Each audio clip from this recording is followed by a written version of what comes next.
அஸ்ஸலாமு அலைக்கும் வரஹ்மத்துல்லாஹி வபரகாத்துஹு. கண்ணியத்திற்குரிய முஃமினீன்களே, சையதுனா இப்னு உமர் ரலியல்லாஹு தஆலா அன்ஹு அவங்க சொல்றாங்க, ஒரு அனாதை பிள்ளை அழுகிற போது அல்லாஹ்வுடைய அரிஷ் அப்படியே நடுங்குது அப்படிங்கிறாங்க.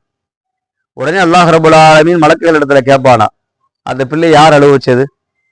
அவங்க அத்தா இருந்து கபருக்குள்ள இருக்கிறாரு.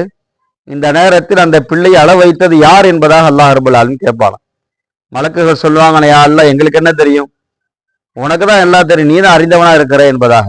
உடனே அல்லாஹ் மலக்குகள்கிட்ட சொல்லுவானா, யார் அந்த பிள்ளை அழுவதை நிப்பாட்டி அந்த பிள்ளையை பொருந்தி ஏற்றுக்கொள்வார்களோ அவர்களை நாளை மறுமையில் நான் பொருந்தி கொள்ளுகிறேன் என்பதாக அல்லாஹ் ரப்பல் ஆலமீன் சொல்லுவானா.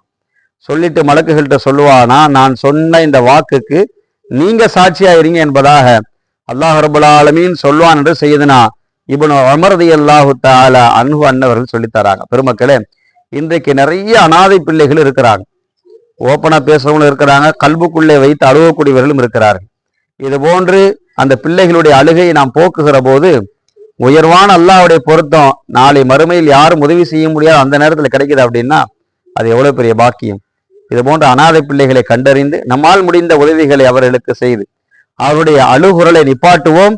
அல்லாஹ்வுடைய பொருத்தத்தை ஈருலகத்திலும் பெறுவோம். அல்லாஹ் கிருபை செய்வானாக.